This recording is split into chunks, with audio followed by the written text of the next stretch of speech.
सत्संग संत रामपालजी महाराजांचा असून मराठी भाषिक भक्त समाजास सहज समजावे म्हणून हिंदी भाषेतून मराठी भाषेत रूपांतरित करण्यात आलेला आहे.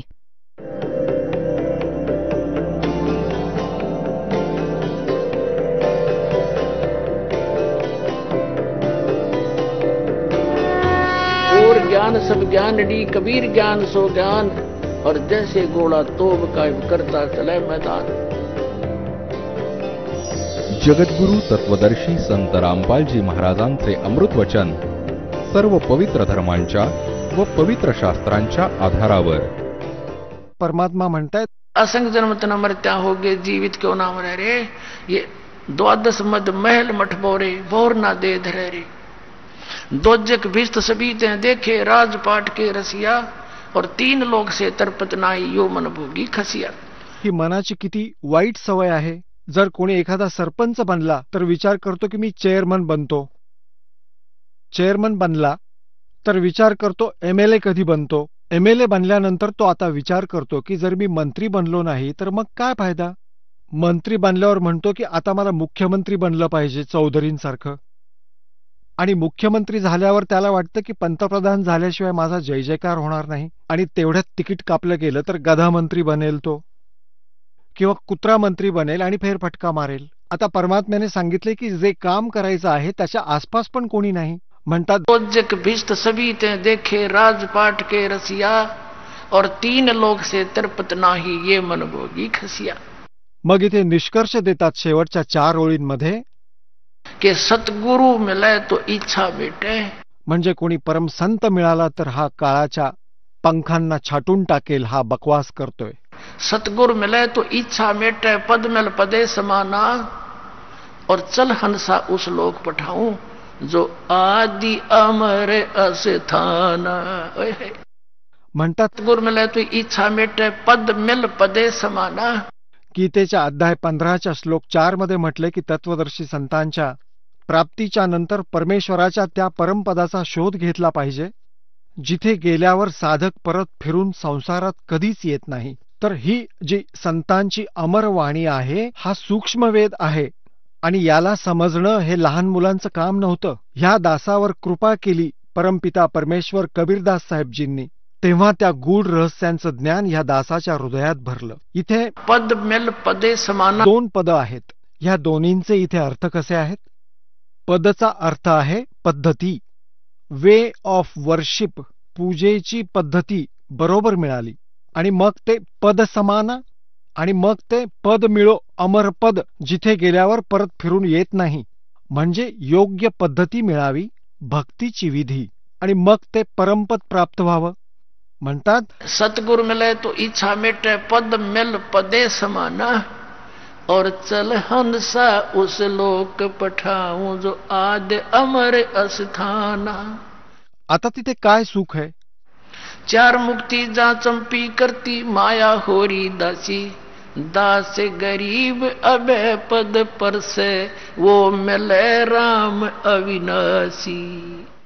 4 मुक्ती नकली सुखांपासून तुम्हाला मुक्ती मिळते स्वर्गात जाऊन, ती संपते. ते सुख सतलोकामध्ये तुमच्या चरणाशी सदैव पडून राहील आणि ते परम अक्षर ब्रह्म मिळेल ज्याची आम्ही साधना सांगू. बोलो सतगुरुदेव.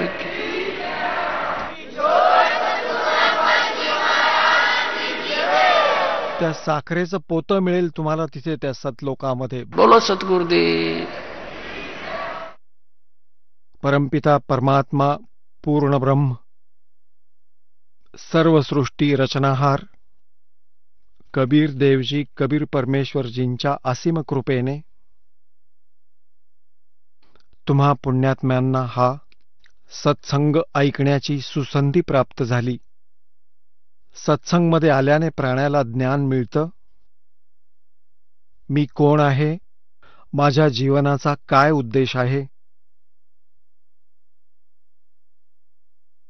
सत्संगामध्ये येऊन ज्ञान मिळतं. मानुष जन्म पाय कर नहीं रटे हरि नाम जैसे कुआ जल बिना बनवाया क्या काम. राम नाम रटते रहो, राम नाम रटते रहो, जब तक घट में प्राण, कब हो तो दीन दयाल के भनक पड़ेगी कान। राम रटत कोड़ी भलो, चू चू पड़े जो चाम, ये सुंदर दे किस काम की, जा मुख नाही नाम। राम रटत दारिद्र भलो, टूटी घर की छान, वो कंचन महल किस काम के, जहाँ भक्ति नहीं भगवान। राम रटत कन्या बलि, साकिट बलो न पूत, छेरी के गल में गलथना, जिसमें दूध न मूत। राम रटत दारिद्र भलो, टूटी घर की छान, वो सुंदर महल किस काम के, जहाँ भक्ती नहीं भगवान। सत्संगाला येण्याने समजतं की जर या मनुष्य जीवनाचा काही उद्देश असेल, मूळ, तर परमात्म्याची प्राप्ती, परमात्म्याची भक्ती करणे।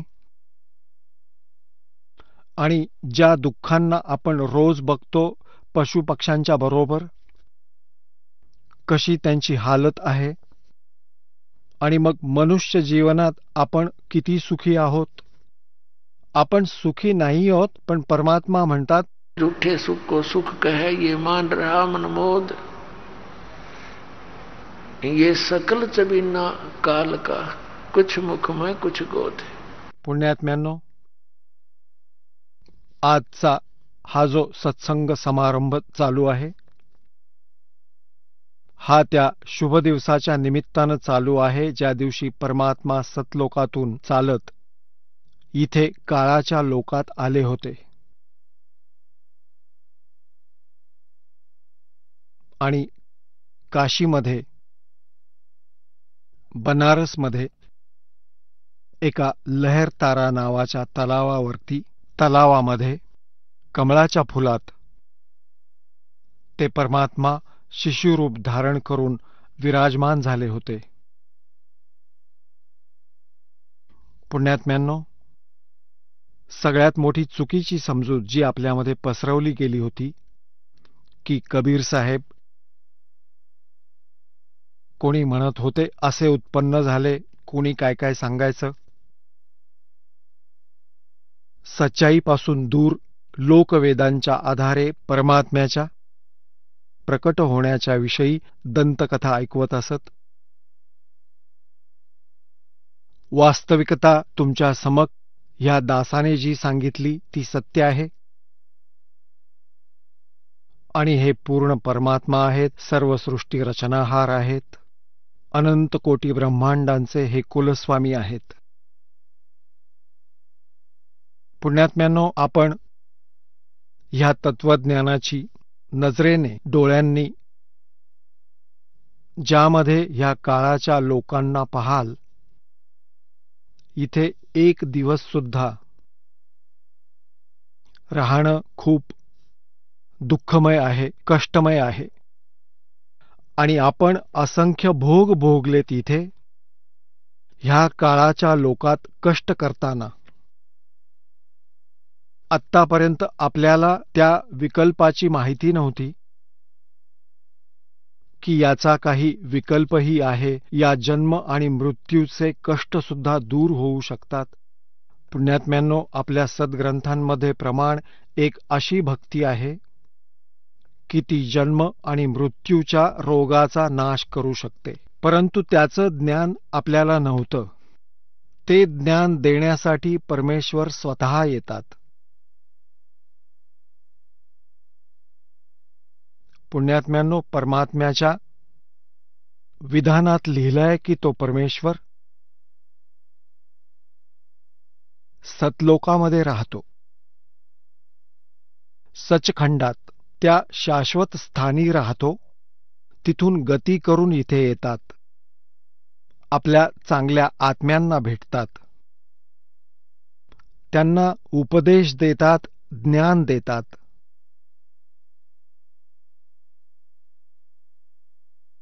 आणि मग त्यांचे प्रिय आत्मे, चांगले आत्मे ज्यांना येऊन परमात्मा सरळ भेटतात, ते मग परमात्म्याच्या महिम्याला डोळ्यांनी पाहिलेलं वर्णन करतात. पुण्यात्म्यांनो, ज्यावेळी परमात्मा सतयुग, त्रेता आणि द्वापार युगात आले, तो इतिहास नष्ट करण्यात आला. आता परमात्मा कलियुगात आले. आता परमात्म्याच्या कृपेने त्यांच्या काही लीला आपल्याजवळ उपलब्ध आहेत. त्या परमेश्वराने काय काय लीला केल्या, आणि मग आपण त्या सद्ग्रंथांमध्ये पाहिलं ज्यांना आपण प्रमाण मानतो. पवित्र चारही वेद, पवित्र श्रीमद भगवद्गीता, पवित्र पुराण, त्यांनीही समर्थन दिलं की कबीर परमात्मा आहेत. ते अशा अशा लीला करतात. ते कुठे राहतात, ते कसे आहेत,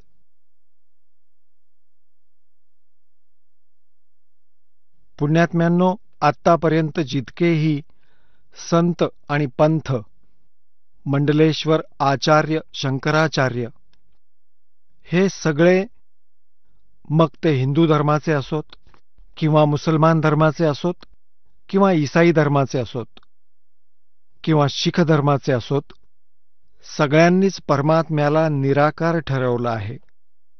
जेव्हा की आपल्या सर्व सद्ग्रंथांमध्ये परमात्मा साकार आहे, मानव सदृश्य आहे. आता पुण्यात्म्यांनो, ज्या महापुरुषांना हेच ज्ञान नव्हतं की परमात्मा कसा आहे, तर काय त्यांना त्याची प्राप्ती झाली असेल? नेव्हर, कधीच नाही. आता तुमच्याशी चर्चेत सद्ग्रंथांमधून प्रमाणित करतो. कोण आहे परमात्मा? कसा आहे तो प्रभू? तो साकार आहे की निराकार? सगळ्यात प्रथम तुमच्या समोर आणतो पवित्र बायबलला. ईसाई धर्मावर श्रद्धा ठेवणारे म्हणतात की गॉड इज फॉर्मलेस, परमात्मा निराकार आहेत. मुसलमान ह्या धर्माचे श्रद्धाळू म्हणतात परमात्मा बेचून आहे, बेचून म्हणजे निराकार. आणि कबीर साहेब म्हणतात, खोजत खोजत थाकिया आर कहा बेचून. शोधता शोधता परमात्म्याला थकून गेले, हरून गेले, म्हणाले तो परमात्मा निराकार आहे, दिसत नाही. याच प्रकारे ह्या वेदांचे जाणकार म्हणून ओळखले जाणारे विद्वान, मानले जाणारे हिंदू धर्माचे हे आचार्य, शंकराचार्य, मंडलेश्वर, गुरु, संत, महंत, हेही सांगतात की परमात्मा निराकार आहे. आता पुण्यात्म्यांनो, हे आपले हिंदू धर्माचे जे आचार्य आहेत ते काय म्हणतायत की परमात्मा मूलभूत रूपात तर निराकार आहे, आणि जेव्हा ते पृथ्वीवर येतात सशरीर साकार होतात, जसे परमात्मा श्रीकृष्ण, श्रीराम, पण तसे मूलभूत ते निराकार आहेत. तर याला म्हणतात अज्ञान. लोकवेद, दंतकथा या धर्मगुरूंना विचारलं जाई की ब्रह्मा, विष्णू, महेश यांचेही जन्ममृत्यू होतात, तर हे म्हणायचे नाही. भगवान शंकर आणि भगवान विष्णू यांचा मृत्यू होत नाही. अजन्म आहेत, सर्वेश्वर आहेत, महेश्वर आहेत, सर्व शक्तिमान आहेत आणि चारही वेद भगवान विष्णूचाच महिमा गातात. हा समागम चालू आहे की परमात्मा सतलोकातून चालत येतात. तर दास या सत्संगाच्या माध्यमातून हे दृढ करू इच्छितो की परमात्म्याचं पृथ्वीवर आगमन कसं झालं कलियुगात. जोपर्यंत आपण भगवंताला ओळखणार नाही पुण्यात्म्यांनो, आपण भक्ती करू शकत नाही, कुणी कितीही सांगो. आणि जेव्हा आपल्या हृदयात दृढ होतं की हा आहे भगवान, आणि मग दास तो उपाय सांगेल की ज्याने त्या महापुरुषांना मोक्ष मिळाला आणि ज्यांना तुम्ही मानता की हे महात्मा, हे महान आत्मा मुक्त झाले, त्यांनी कोणती साधना केली होती, कोणते मंत्रजाप केले होते, तर मग गोष्ट संपली. आणि तेच आपले सद्ग्रंथ सांगत आहेत की या मंत्राचा जप केला पाहिजे, नथिंग एल्स. आणि ज्या महापुरुषांनी परमात्मा मिळवला त्यांनी त्याच नामाचा जप केला. आणि कोण आहे परमात्मा, कुठे प्रमाण आहे त्याचं, कसा आहे तो भगवान? बस मग तर सगळ्या शंका दूर होतील. केवळ फक्त परमात्म्याची भक्तीच बाकी उरेल. मग तर उठता बसता चालता फिरता, जसे बसमधून जाताना 2-3 तासांचा प्रवास आहे, ट्रेनमधून जातायत, 24-24 तास 48-48 तास प्रवास करतात भक्त, येतात जातात. ह्या नामाचा जप चालता फिरता, बसमध्ये, ट्रेनमध्ये, गाडीमध्ये, शेतात मजुरी काम करताना, येता जाता, जेवढाही वेळ मिळेल मालिकचं स्मरण करा, आपलं कामही करा, राम पण भजा. एक पंथ दोन कामं. जसं या दासाला जेव्हा हे ज्ञान झालं आणि हा मंत्र मिळाला, जसं कधी बसमधून जायचं असेल चंदीगड साईडला, रोहतकपासून चंदीगडपर्यंत 4 तास लागतात कमीत कमी. बसले बसच्या सीटवर, आपलं माथा डोकं पुढील दांड्यावर टेकवून, समोरच्या दांड्यावर आपलं डोकं, मंत्र म्हणत जातात, दुसऱ्याशी गप्पा नाहीत. आधी जेव्हा नाम घेतलं नव्हतं तेव्हा त्यांना गप्पा मारायची इच्छा होई. शेजाऱ्याला विचारायचे, कुठून आलास, कुठे चाललास, काय करतोस. हे सारं बंद झालं का उगीच वेळ वाया घालवायचा. आणि तिथपर्यंत स्मरण करत जात. आणि ना त्यात तर काही कामही करू शकत नाही, ना कोणतीही बाधा येऊ शकत होती, तर प्रवासही चांगला होई. परमात्मा रक्षण करी, आपलं पण रक्षण करी आणि बाकी सहयात्रींचंही रक्षण करी. त्या पुण्यात्म्याच्या कारणाने खूपशा दुर्घटनांमधून बचाव होईल. तर भगवानाची भक्ती अशी करायची आहे. हा हठयोग करणं हे कोणत्याच सद्ग्रंथांमध्ये प्रमाणित नाहीये आणि ना कोणत्याही महापुरुषाच्या चरित्रात हे कान बंद करून हट करून करायचंय हे कुठेच नाहीये. हे तर मनमानी आचरण आहे.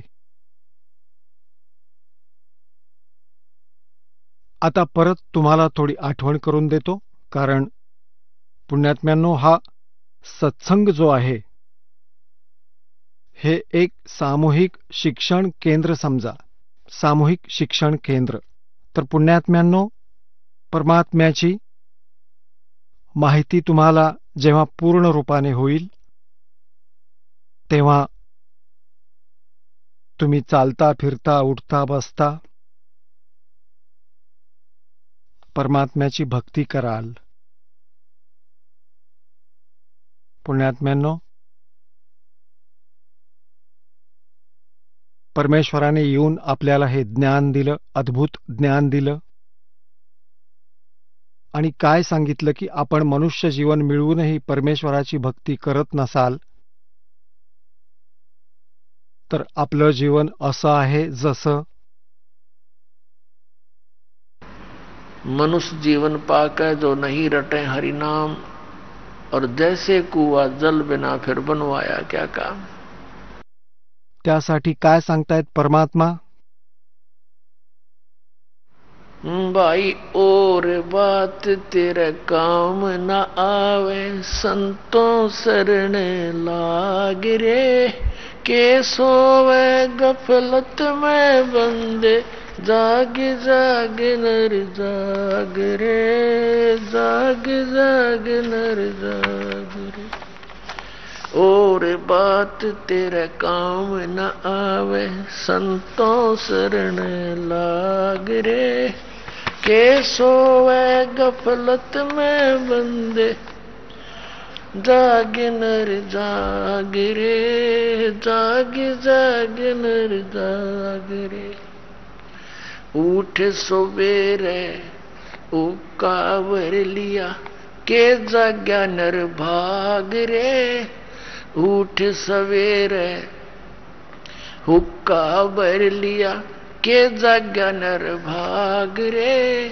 शुक्रम करा ना करी रे बंदगी, फूटे तेरे बाग रे, फूटे तेरे बाग रे। और बात तेरे काम न आवे, संतों शरण लाग रे। के सोवे गफलत में बंदे, जाग जाग नर जाग रे, जाग जाग नर जाग रे। इस तन सराय में जीव मुसाफिर, यो करता रहे दिमाग रे। इस तन सराय में जीव मुसाफिर, करता रहे दिमाग रे। रात बसेरा कर ले डेरा, चले सवेरा त्याग रे, चले सवेरा त्याग रे। और बात तेरे काम न आवे, संतों शरण लाग रे। के सोवे गफलत में बंदे, जाग जाग नर जाग रे, जाग जाग नर जाग रे। उमदा चोला बण्या अनमोला, ये लगे दाग पे दाग रे। उमदा चोला बण्या अनमोला, लगे दाग पे दाग रे। 2 दिन की गुजरान जगत में, क्यों जले बिरानी आग रे, क्यों जले बिरानी आग रे। और बात तेरे काम न आवे, संतों शरण लाग रे। के सोवे गफलत में बंदे, जाग जाग नर जाग रे, जाग जाग नर जाग रे। कुब्ज का चढ़ी चढ़री चत पे, तू ओया मनुष्य से नाग रे। कुब्ज का चढ़ी चढ़री चत पे, तू ओया मनुष्य से नाग रे। सूझे नहीं सजन सुख सागर, बिना प्रेम बैराग रे, बिना प्रेम बैराग रे। और बात तेरे काम न आवे, संतों शरण लाग रे। के सोवे गफलत में बंदे, जाग जाग नर जाग रे, जाग जाग नर जाग रे। अर सुमरे सो हंस कवावे, ये कमी क्रोधी काग रे। अर सुमरे सो हंस कवावे, ये कमी क्रोधी काग रे।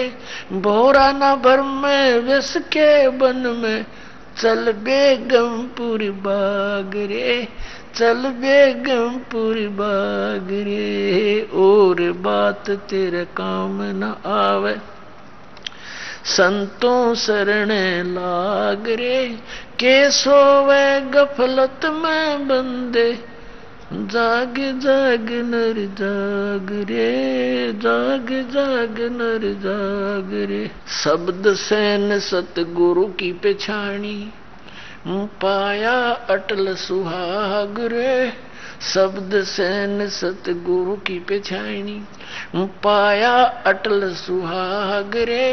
नितानंद महबूब गुमनी, प्रगटे पूर्ण भाग रे, प्रगटे पूर्ण भाग रे। और बात तेरा काम न आवे, संतों शरण लाग रे।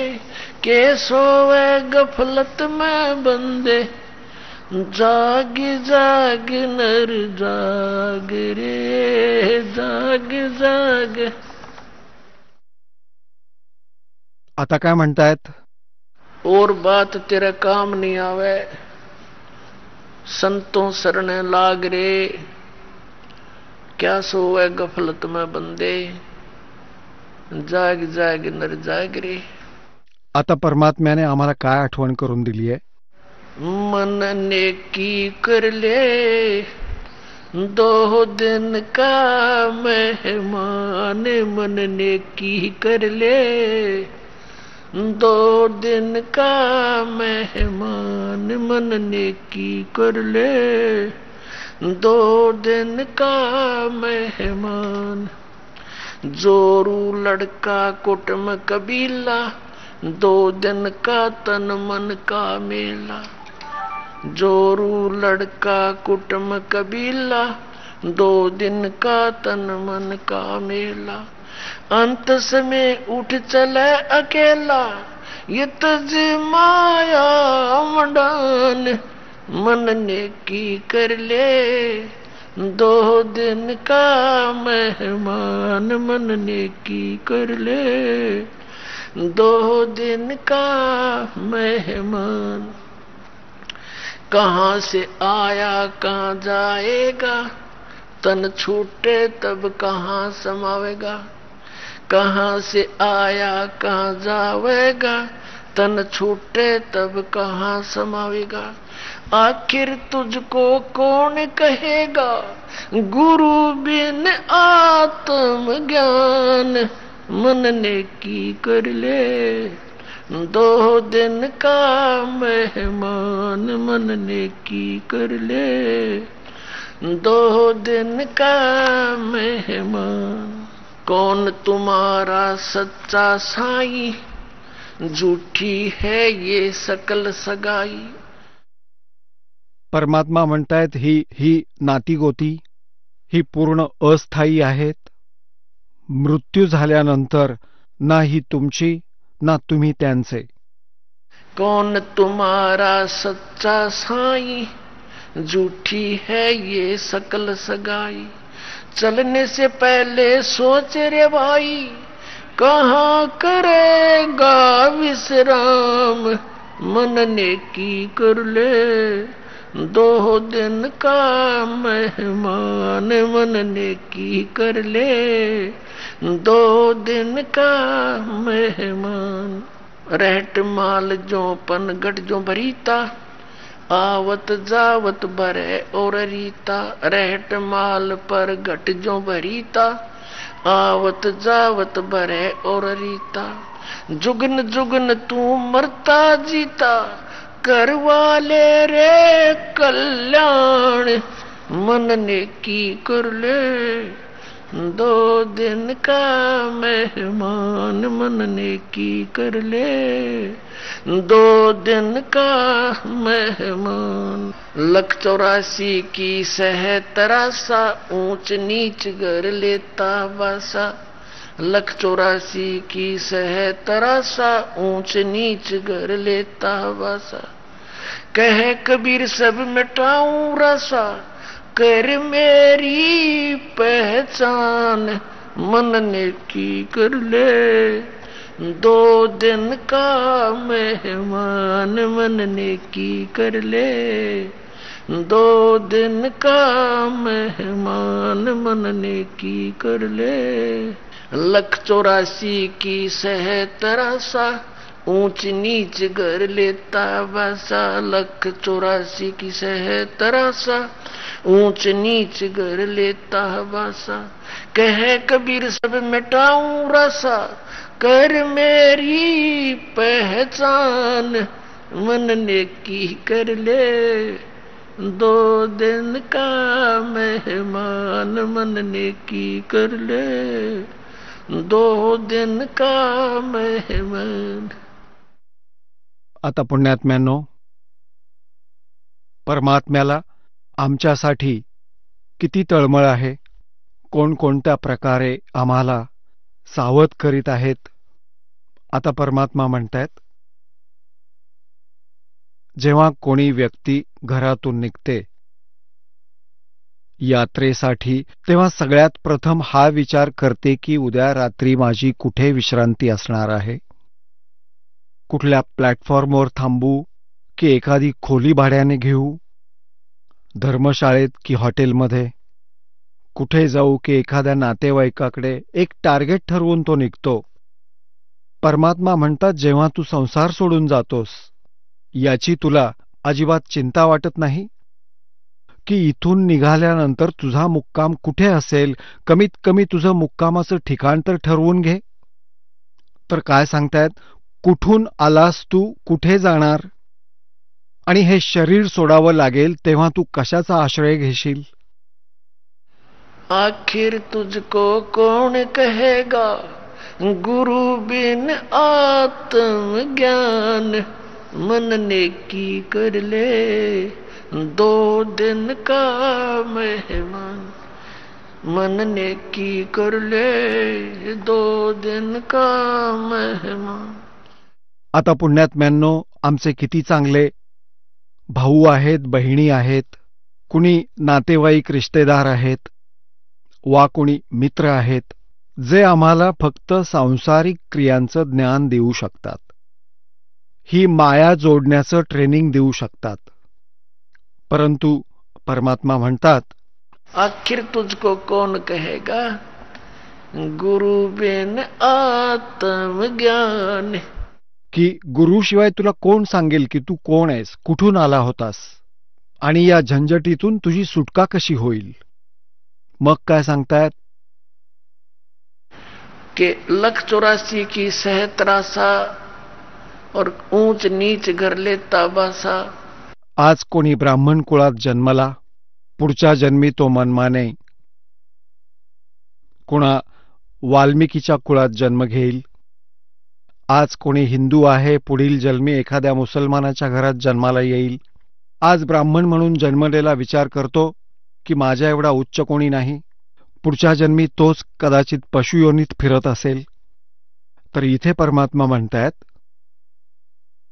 की कह कबीर सब मिटाऊं रासा, म्हणजे तुझं सर्व झंझट संपवून टाकेन, तू कर मेरी पहचान. फक्त मला जाणून घे की हु इज गॉड.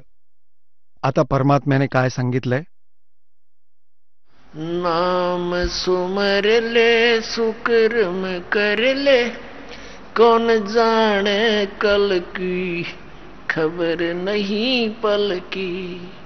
नाम सुमर ले सुकर्म कर ले, कौन जाने कल की खबर नहीं पल की. कोडी कोडी माया जोड़ी और बात करे छल की. कोडी कोडी माया जोड़ी बात करे छल की. पाप पुण्य की या बंधी पोटरिया कैसे हो हल्की. पाप पुण्य की या बांधली पोटरिया कैसे हो हल्की. नाम सुमर ले सुकर्म कर ले, कौन जाने कल की खबर नहीं पल की. नाम सुमर ले सुकर्म कर ले, कौन जाने कल की खबर नहीं पल की. मात पिता तेरा परिवार भाई बंधु ये तरिया मतलब की. मात पिता परिवार भाई बंधु तरिया मतलब की. चलती बरिया कोई न साथी या मट्टी जंगल की खबर नहीं पल की. नाम सुमर ले सुकर्म कर ले, कौन जाने कल की खबर नहीं पल की. नाम सुमर ले सुकर्म कर ले, कौन जाने कल की खबर नहीं पल की। तारों बीच चंद्रमा जो झलके, तेरी महिमा झला झलकी। जसं आज कोणी एखाद्या चांगल्या पदावर आहे, कुणी मंत्री झाला आहे, कुणी मुख्यमंत्री बनला आहे, तर सर्व अन्य प्राण्यांमध्ये आज तुझा मान जास्त आहे आणि सद्भक्ती केली नाहीस तर मग कशी दुर्गती होईल? तारों बीच चंद्रमा जो झलके, तेरी महिमा झला झलकी। बने कुकरा बिष्टा खावे, अब बात करे बल की खबर नहीं पल की। नाम सुमर ले सुकर्म कर ले, कौन जाने कल की खबर नहीं पल की। नाम सुमर ले, ये संसार रहन का सपना, ओस बूंद जल की। ये संसार रहन का सपना, ओस बूंद जल की। सतनाम बिन सब साधना, जैसे गारा दल दल की खबर नहीं पल की। नाम सुमर ले सुकर्म कर ले, कौन जाने कल की खबर नहीं पल की। नाम सुमर ले, अंत समय जब चले अकेला, आंसू ने ढल की। अंत समय जब चले अकेला, तेरे आंसू ने झलकी। कहे कबीर शरण गए मेरी, कहे कबीर शरण गए मेरी। हो रक्षा जल थल की खबर नहीं पल की। नाम सुमर ले सुकर्म कर ले, कौन जाने कल की खबर नहीं पल की। आता पुण्यात्म्यांनो, परमात्म्याने फायनल फैसला केलेला आहे की सतनाम बिन सब साधना, जैसे गारा दलदल की। आता दलदलीमध्ये माणूस चालतो, हे पाऊल उचलतो आणि दुसरं चिखलात रुततं, म्हणजे तिथंच्या तिथंच उभा राहून चालतो, पुढे जाऊ शकत नाही। तर जितक्या काही साधना आहेत, सतनामाशिवाय आपण अन्य मंत्रांचा जप करतो किंवा अन्य कोणती साधना करतो, ती आमची साधना म्हणजे दलदल चिखल आहे। आणि आज इथं पहा काळाचं कसं जाळं आहे। आज समजा सगळ्यांना मुलंबाळं आहेत, संतान संपत्ती आहे, चांगल्या सुविधा आहेत, आणि आम्ही हा विचार करतो की सगळं ठीकठाक चांगलं चाललं आहे, आणि एकावेळी एका क्षणात मृत्यू येतो वा आमची स्मृती जाते।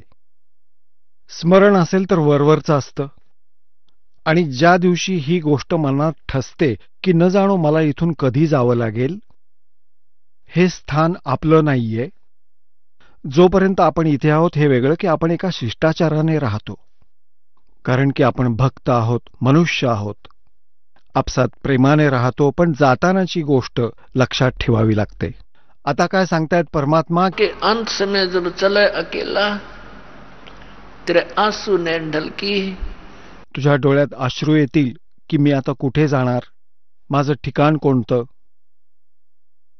तर परमात्मा म्हणतात की कह कबीर शरण गए मेरी, तेरी हो रक्षा जल थल की। माझ्या शरण ये, तुझं सर्व रक्षण करील। हा संसार सोडून जाशील तेव्हा समोर भगवंताला उभा असलेला पाहशील, आणि म्हणतील की चल बाळा, आणि जहाजात बसवून घेऊन जातील।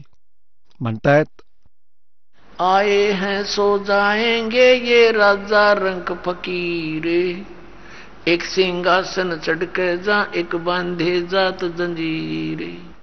परमात्मा कबीर साहेब म्हणतायत, या भरल्या परिवाराला तू सोडून जेव्हा जाशील आत्म्या, टकरा मारून मारून डोकं फोडून घेशील सद्भक्ती नाही केलीस तर। परमात्मा म्हणतायत खिड़की दे दे रोएगी सुरता जब तू चालेगी अकेली। सगळं इथेच सोडून जाशील तू, जमवलेली माया घरदार सगळं, आणि तुझी खबर घेतील तिथे यमाचे दूत। तर परमात्म्याला शरण आल्याने आम्हाला हा आधार मिळतो. आपण ह्या परमात्म्याच्या वाणीमध्ये ऐकलं, कहे कबीर सब मिटा दूं रासा तो कर मेरी पहचान. आपण परमात्म्याला ओळखू शकत नाही आहोत आणि आपण परमात्म्याला ओळखायला पाहिजे. तर पुण्यात्म्यांनो, आपण ज्या परमेश्वरांची भक्ती करत होतो ते कंप्लीट गॉड नव्हते, ते पूर्ण परमात्मा नव्हते. ते तर अक्षेत्रीय भगवान होते, मालिक होते. जसे प्रथम आपल्याला रामाची व्याख्या समजून घेतली पाहिजे. परिभाषा काय आहे परमात्म्याची, रामाची, प्रभूची, स्वामीची? एक साधंसं उदाहरण देतो. जसं राम म्हणा, साहेब म्हणा, गॉड म्हणा, अल्लाह म्हणा, हे सर्व त्या परमात्म्याचे उपमात्मक शब्द आहेत. आता जसं एक तहसीलदार पण साहेब म्हणून घेतो, डेप्युटी कमिशनर पण साहेब म्हणून घेतो, कमिशनरही साहेब म्हणून घेतो, मंत्री पण त्यांना पण साहेब म्हणतात, प्रधानमंत्र्यांनाही साहेब म्हणतात, मुख्यमंत्र्यांनाही साहेब म्हणतात. परंतु ह्या साहेबांच्या अधिकारांमध्ये फरक पडत जातो. तर तशाच प्रकारे आपण ह्या श्रीराम, श्रीकृष्ण, श्रीविष्णू, भगवान ब्रह्मा, शिवजी यांनाही भगवान राम म्हणतो आणि ब्रह्मला म्हणजे कालला पण राम म्हणतो. तर ते आपापल्या स्तराचे राम आहेत. जसे श्री ब्रह्माजी रजोगुण विभागाचे मंत्री, श्री विष्णूजी सत्वगुण विभागाचे मंत्री आणि श्री शंकरजी तमोगुण विभागाचे मालिक प्रभू स्वामी मंत्री. जसं एका प्रांतामध्ये एक मुख्यमंत्री असतो, त्याचे सहकारी अन्य मंत्री असतात, तसंच काल भगवान एका ब्रह्मांडात मुख्यमंत्र्यांचा रोल करतो आहे आणि त्याचे तीनही पुत्र हे एकेका विभागाचे मंत्री आहेत आणि यांचं प्रभुत्व केवळ पृथ्वीलोक, स्वर्गलोक आणि पाताळ लोकातील प्राणी मात्रांवर आहे. आणि यांचं काम काय आहे, यांचा विभाग काय आहे? श्री ब्रह्माजींच्या रजोगुण कारणामुळे सर्व प्राणी संतान निर्मिती करतात. श्री ब्रह्माजींच्या शरीरातून अशी रेंज निघते की असे रेज निघतात, किरणे निघतात सूक्ष्म, ती आम्हा सर्व प्राण्यांना, जिथपर्यंत यांची रेंज आहे तिन्ही लोकांमध्ये, स्वर्गलोक, पृथ्वीलोक आणि पाताळलोक, ह्या सर्व प्राण्यांना प्रभावित करते. कशी प्रभावित करते? तसं तर मूळ रूपात आपल्या तिथे राजधानीत ते राहतात, आपल्या लोकात राहतात आणि त्यांच्या शरीरातून निघणारी ही किरणे, हे तरंग, हे रेज आपल्याला प्रभावित करतात. जसं एका घरात स्वयंपाकघर असतं, 3-4 कक्ष, तर स्वयंपाकघरात जर फोडणी घातली मिरचीची, त्या फोडणीचा वास जातो कुठे कुठे, निराकार रूपात, सूक्ष्म रूपात रेज पोहोचले कुठे, बाकीच्या खोल्यांमध्ये. अन्य व्यक्तींना सुद्धा शिंका येऊ लागतात. यामुळे काय झालं तर मूळ वस्तू स्वयंपाकघरात, तिथून निघणाऱ्या वासाने कुठे प्रभावित केलं, तर शिंका येऊ नयेत म्हटलं तर तसं होणार नाही. त्या शिंका, त्या वासाचा असा परिणाम झाला, असा प्रभाव पडला, तर शिंका येणारच नक्की. तसंच ब्रह्माजींच्या शरीरामधून निघणाऱ्या रेजमुळे मुंगीपासून हत्ती, रंकापासून राजा, हे स्वाभाविक प्रभावित आहेत. सर्व प्राणी संतान उत्पत्ती करतात, हे जीवाचं काम नाही.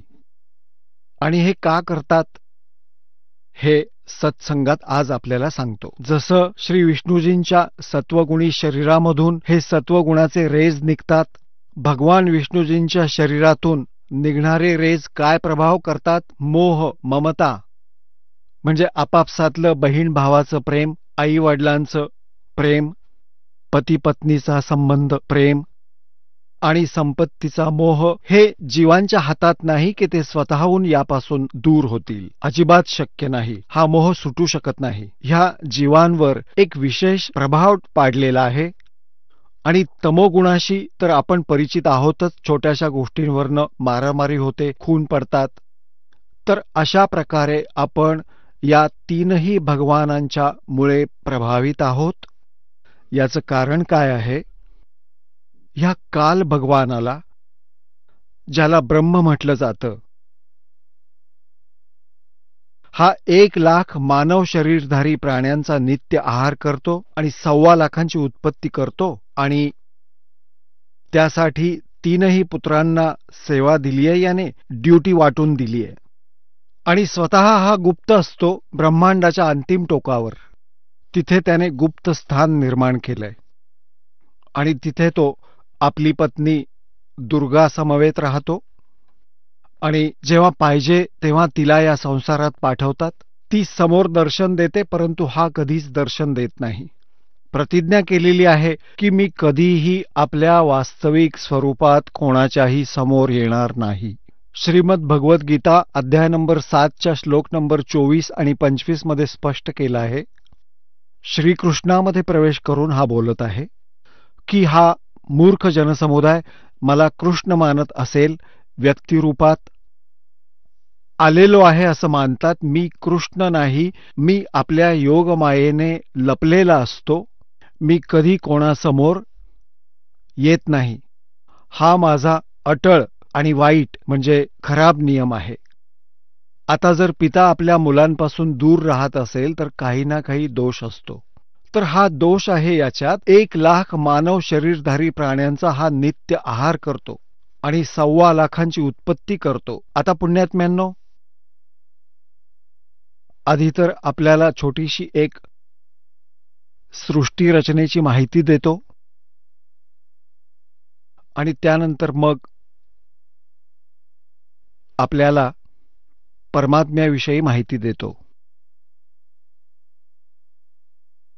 परमात्म्याची ओळख सांगतो. आता सृष्टी रचना परमेश्वराने स्वतः येऊन यथार्थ सांगितली आहे. चारही वेद हीच ग्वाही देतात की परमात्माच आपल्याद्वारा रचलेल्या सृष्टीविषयी ठीक ठीक सांगू शकतात, विस्ताराने सांगू शकतात. तर पुण्यात्म्यांनो, 600 वर्षांपूर्वी परमात्म्याने येऊन सांगितलं होतं, कारण की परमात्म्याच्या गुणांमध्ये लिहिलं आहे की तो भगवान सतलोकात राहतो, तिथून वेगाने येतो, आपल्या प्रिय आत्म्यांना भेटतो. तर त्यापैकी कोणाकोणाला भेटले होते? आदरणीय धरमदास साहेबजी, आदरणीय मुलुकदास साहेबजी, आदरणीय नानक साहेबजी, आदरणीय दादू साहेबजी, आदरणीय गरीबदास साहेबजी, गाव छुडाणी, जिल्हा झज्जर, हरियाणामध्ये, आदरणीय घिसादास साहेबजी, गाव खेकडा, जिल्हा मेरठ आणि उत्तर प्रदेश इथले. धरमदास साहेबजी यांनी विचारलं होतं परमेश्वराला, हे परमात्मा, आम्ही काय कारणाने या काळाच्या जाळ्यात फसलेलो आहोत आणि ही सृष्टी रचना कशी केलीत परमात्मा आपण? तर परमात्म्याने काय सांगितलं होतं? धर्मदास ये जग बोराना, कोई न जाने पद निर्वाणा, यही कारण मैं कथा पसारा, जग से कहिए एक राम नियारा. आता पुण्यात्म्यांनो, परमात्म्याने स्वतःला गुप्त ठेवून आपल्याद्वारे रचलेल्या सृष्टीचं ज्ञान करून दिलं. कारण आम्ही ह्या अज्ञानी संतांद्वारा भ्रमित केलेले हे समजतो की परमात्मा निराकार आहे आणि जर कोणी श्रीराम किंवा श्रीकृष्ण यांच्या व्यतिरिक्त कोणी म्हणत असेल की मी भगवान आहे, आम्हाला ते मान्य नाही, असं होतं. आणि याच प्रकारे मुसलमान धर्मामध्ये कोणी हे म्हणेल की हजरत महम्मद नंतर कोणी म्हणेल की खुदा का रसूल मी आहे, तर कोणी मानणार नाही. यासाठी परमात्म्याने आपल्याविषयीची माहिती अशा प्रकारे दिली की ती त्यांना पचेल.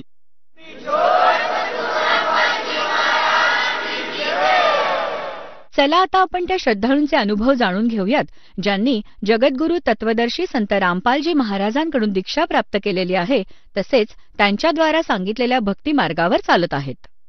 नमस्कार. नमस्कार जी. आपलं नाव? व्यंकटेश पारजी. आपण कुठून आलात?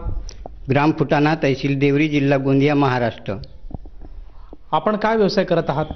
शेतीचा व्यवसाय करतो. संत रामपालजी महाराजांची गुरुदीक्षा आपण कधी घेतली? 15/2/2016 मध्ये मी संत रामपालजी महाराज यांच्याकडून गुरुदीक्षा घेतली. संत रामपालजी महाराजांकडून गुरुदीक्षा घेण्या अगोदर आपण व आपला परिवार कोणती भक्ती साधना करत होतात? आमच्या वंशात परंपरेनुसार ब्रह्मा विष्णू महेश यांची भक्ती आम्ही करत होतो. बेलफूल चढवणे, नारळ फोडणे अशा प्रकारे हे आम्ही भक्ती करत होतो. उपवास व्रत करत होतो. जसं तुम्ही सांगत आहात की तुम्ही जी महाराष्ट्रात प्रचलित भक्ती साधना आहे जसं की मंदिरात जाणे, व्रतवैकल्य करणे, उपवास करणे यासारख्या तुम्ही भक्ती साधना करत होतात. मला असं विचारायचं आहे की ही भक्ती साधना करत असताना अन्य कोणी साधू संतांकडनं आपण नामदीक्षा किंवा अनुग्रह घेतला होता का? हो, ही साधना करत असताना मी सर्वप्रथम तुलसीदासजी मथुरावाले यांच्याकडून नामदीक्षा घेतली होती. त्यांनी मला मंत्र दिला होता, निरंजन ओहम रारंग सोहम आणि सतनाम या मंत्राचा मी काही दिवसपर्यंत जप केला, परंतु यामुळे काहीच फायदा झालेला नव्हता. त्याच्यानंतर मी राम रहीम यांच्याकडून दीक्षा घेतली. त्यांनी सतपूरक अकाल मूरत सबदस्वरूपी राम अशा प्रकारचा मंत्र दिला. त्याही मंत्राचा मी जाप केला. त्यानंतर मी आशुतोषजी यांच्याकडून दीक्षा घेतली. आशुतोषनी सांगितलं की सर्व देवाचे नाव पुष्कळ आहेत, त्याच्यामुळे मी नाम देत नाही. त्यानंतर मी मोतीरामजी महाराज साकोली तहसील भुगावाले यांच्याकडून नामदीक्षा घेतली. त्यांनी सोहम हा नाम दिला. सो आत आणि हम बाहेर अशा प्रकारे या नामाचा सुद्धा मी जप केला. जसं तुम्ही सांगत आहात की तुम्ही बऱ्याचशा साधू संतांशी जोडले आणि त्यांच्याकडनं तुम्ही अनुग्रह घेतला, परंतु तुमचं पाहिजे असं समाधान झालं नाही. तर मला असं विचारायचं आहे की संत रामपालजी महाराजांबद्दल माहिती आपल्याला कशी मिळाली आणि आपण त्यांच्या साधनेत कसे जोडलेत? मी प्रवासाला जात असताना एका बस स्टॉपवर मला पर्ची चिपकवलेली दिसली. त्या पर्चीला मी वाचलं. तिथं लिहिलं होतं की ब्रह्मा विष्णू महेश यांचे आई वडील कोण, आणि हे जाणून घेण्याकरता माझ्यामध्ये जिज्ञासा उत्पन्न झाली. आणि जिज्ञासा उत्पन्न झाल्यामुळं मी ज्ञानगंगा ही पुस्तक बोलावली. या पुस्तकाचं वाचन केलं आणि त्यामध्ये मला रामपालजी महाराज यांच्याकडून म्हणजे भरपूर ज्ञान असं भरलेलं आहे असं मला वाटलं, आणि म्हणून मी संत रामपालजी महाराज यांच्याकडून पूर्ण दीक्षा घेतली. जसं की तुम्ही सांगत आहात की संत रामपालजी महाराजांनी जे ज्ञानगंगा नामक पुस्तक प्रकाशित केलं आहे, त्या पुस्तकाच्या माध्यमातून आपल्याला जे ज्ञान कळालं, त्या ज्ञानाच्या आधारे आपण संत रामपालजी महाराजांकडनं नामदीक्षा घेतली. तर या नामदीक्षेमुळे व या सद्भक्तीमुळे आपल्याला व आपल्या परिवाराला काय काय लाभ प्राप्त झालेत? सर्वप्रथम म्हणजे मला अध्यात्म कळलं, आणि अध्यात्म काय होते हे कळल्यामुळं मी या मार्गात रुची घेतली आणि नामोपदेश घेतला. त्यानंतर दुसरा लाभ म्हणजे असा झाला की मला नेहमी आपलं हे मुर्याद वगैरे व्हायचा, तो मुर्यादसुद्धा माझा नष्ट झाला. त्याच्यानंतर आर्थिक परिस्थिती पूर्वी हलाखीची होती, तीसुद्धा आता सुधारलेली आहे. माझ्याकडे एक कीटकनाशकाचं स्प्रे पंप मी कबाडीमधून 2 पंप आणून 1 पंप तयार केला होता, आणि त्या पंपाला एका बाजूला छेद होते बेल्ट लावण्याचे आणि दुसऱ्या बाजूला छेद नव्हते. तर तो पंप मी वनस्पती मारण्याकरता म्हणून सेपरेट वेगळा ठेवीन असं मला वाटलं, परंतु एका व्यक्तीनं तो पंप पाहिला आणि त्यांनी हट्ट धरला की हा पंप मला पाहिजे. म्हणून मग मी विचारात पडलो की मी माझ्याकरता हा पंप तयार केला आणि मी याला हा पंप कसा देऊ. परंतु त्यानं हट्ट धरल्यामुळं मी त्याला होकार दिला आणि म्हटलं हा पंप मी तुला पूर्णपणे तयार करून देणार, याला एका बाजूला होल नाही आहेत, तर ते होल पाडण्याकरिता मी वेल्डिंगवाल्याकडे जाणार व छेद पाडून आणणार व पूर्ण बेल्ट लावून देणार. परंतु असे 3-4 दिवस का 8 दिवस गेले. नंतर मी त्यांनी पुन्हा हट्ट धरला की मला कोणत्याही हालतीत उद्याच्या उद्या पंप पाहिजे. त्यानंतर मी त्या पंपाची काळजी घेतली आणि पाहिलं तर त्याला पूर्ण म्हणजे दुसऱ्याही बाजूला 2 छेदं मला पडलेली मिळाली. त्यामुळे मी आश्चर्यचकित होऊन गेलो आणि आपल्या भक्तमतीला सुद्धा विचारलं की याला तर मी ड्रिल मारण्याकरता नेणार होतो वेल्डिंगवाल्याकडे आणि याला हे छेद झाले कसे. त्यामुळं ती चुपच राहिली. परंतु मग माझ्या संपूर्ण लक्षात आलं की हा चमत्कार सर्व गुरुजींमुळे झालेला आहे आणि माझा विश्वास पुन्हा पक्का दृढ झाला. जसं की तुम्ही सांगत आहात की नामोपदेश घेण्या अगोदर आणि संत रामपालजी महाराजांनी जी सद्भक्ती दिली आहे त्याच्या अगोदर आपली आर्थिक परिस्थिती चणचणीची होती आणि आपल्याला रोगसुद्धा होता. तर तो रोग आणि ही जी आर्थिक परिस्थिती आपली सुधारली, आपल्याला चमत्कार बघायला मिळाले. परंतु मला प्रामुख्याने असं विचारायचं आहे की संत रामपालजी महाराजांच्या ज्ञानगंगेत तुम्ही वाहून घेण्या अगोदर ज्या अन्य साधू संतांशी जुडलेले होते, या साधू संतांकडनं जी आपण भक्ती घेतली आणि संत रामपालजी महाराजांची जी भक्ती आहे याच्यामध्ये काय फरक आहे? संत रामपालजी महाराज हे संपूर्ण शास्त्रीय ज्ञान देतात आणि ही भक्ती जी आहे ही संपूर्ण शास्त्रीय आहे. याच्या वेदामध्ये सुद्धा प्रूफ आहे. ऋग्वेद, सामवेद, अथर्ववेद, यजुर्वेद, त्याच्यानंतर कुराण शरीफ, बायबल, श्रीमद भगवद्गीता म्हणजे सर्वच धर्माच्या आधारे ही भक्ती संत रामपालजी महाराज सांगतात आणि ही सत्य भक्ती आहे. सर, जसं की तुम्ही सांगत आहात की संत रामपालजी महाराज हे एकमेव संत असे आहेत की ते सद्भक्ती देतात, सत्साधना देतात. परंतु जो श्रोतावर्ग आपल्याला आज बघत आहेत किंवा जे साधक आहेत त्यांना कसं विश्वास पटेल की संत रामपालजी महाराज हेच खरे संत आहेत आणि तेच सद्भक्ती देतात? हे ओळखून घेण्याकरिता यजुर्वेदामध्ये सुद्धा प्रमाण आहे. अर्धरुचे उक्तानाम रूपम पदे आपनोक्ती निविद प्रणवे शस्त्रानाम रूपम पैसा आप्यते. जो वेदांच्या अर्धवाक्याला पूर्ण करून सांगतो तोच संत, तत्वदर्शी संत होय. गीतेमध्ये सुद्धा हेच सांगितलं आहे. तत्विधी प्रणिपातेन परिप्रश्नेन सेवया उपदेशांती ते ज्ञानम ज्ञानीन तत्वदर्शीन. तो तत्वदर्शी संत तुम्हाला सर्व ज्ञान सांगू शकतो. पूरा गुरु सोही कहावे, 2 अक्षर का भेद बतावे, एक छुडावे एक लकावे, तो प्राणी निज घर को जावे. तोच पूर्ण संत होय. आणि पुन्हा गीतेमध्ये सुद्धा सांगितलं आहे की ऊर्ध्वमूलम अध्वशाकम स्वतम प्रावु अव्ययम छंदांशी असे पर्णानीय तम वेदच्च वेदवीत. तो वेदवीत संत तोच होऊ शकतो की जो या संसाररूपी वृक्षाची पूर्णपणे ओळख देईल की वरती परमात्मा रूपी जड आहे आणि खालती 3 गुणरूपी शाखा आहेत व ह्याचा विस्तारपूर्वक जो सांगू शकेल तोच तत्वदर्शी संत होय. सर, जसं की तुम्ही सांगत आहात की संत रामपालजी महाराज हे एक तत्वदर्शी संत आहेत आणि त्यांच्याकडनं नामदीक्षा घेतल्यामुळे मानवजीवनाचं कल्याण होतं. तर ह्या अनुषंगाने जे साधक किंवा जे श्रोतावर्ग आज आपल्याला बघत आहात त्या साधकांना आपण काय संदेश द्याल? मी त्या साधकांना संदेश तर देऊ शकत नाही, परंतु प्रार्थना करू शकतो आणि प्रार्थना करून सांगतो की यावेळी संत रामपालजी महाराज आपल्या मानव जन्माच्या कल्याणाकरिता आलेले आहेत. आपण त्यांच्याकडून सतभक्ती प्राप्त करून घ्यावी आणि आपल्या मोक्षाचा मार्ग मिळवून घ्यावा. सर, जर कोणा व्यक्तीला संत रामपालजी महाराजांची गुरुदीक्षा किंवा नाममंत्र घ्यायचा असेल तर ती व्यक्ती गुरुदीक्षा कशी घेऊ शकेल? ती व्यक्ती चॅनलवर जी पट्टी चालत असते तिथं नंबर आहेत, त्या नंबरवर संपर्क साधून आपल्या जिल्ह्याच्या ठिकाणी जे नामदान केंद्र आहे त्या केंद्राशी संपर्क साधून नामदान घेऊ शकतात. या नामदानाकरिता निःशुल्क व्यवस्था केलेली आहे. धन्यवाद. सत साहेब.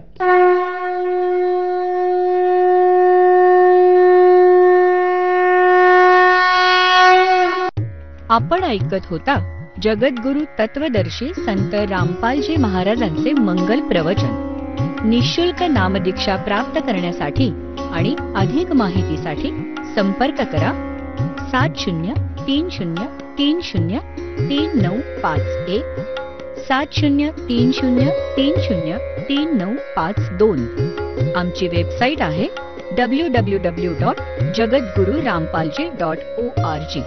सर्व पवित्र धर्मांच्या व पवित्र शास्त्रांवर आधारित प्रमाणित अनमोल पुस्तक ज्ञानगंगा किंवा जगण्याचा मार्ग यापैकी कोणतेही एक पुस्तक निःशुल्क मागवण्यासाठी आम्हाला आपले पूर्ण नाव, पूर्ण पत्ता, पिनकोड सहित आणि फोन नंबर लिहून 7030303951 7030303952 नंबरवर SMS करू शकता किंवा आम्हाला 7030303950 नंबरवर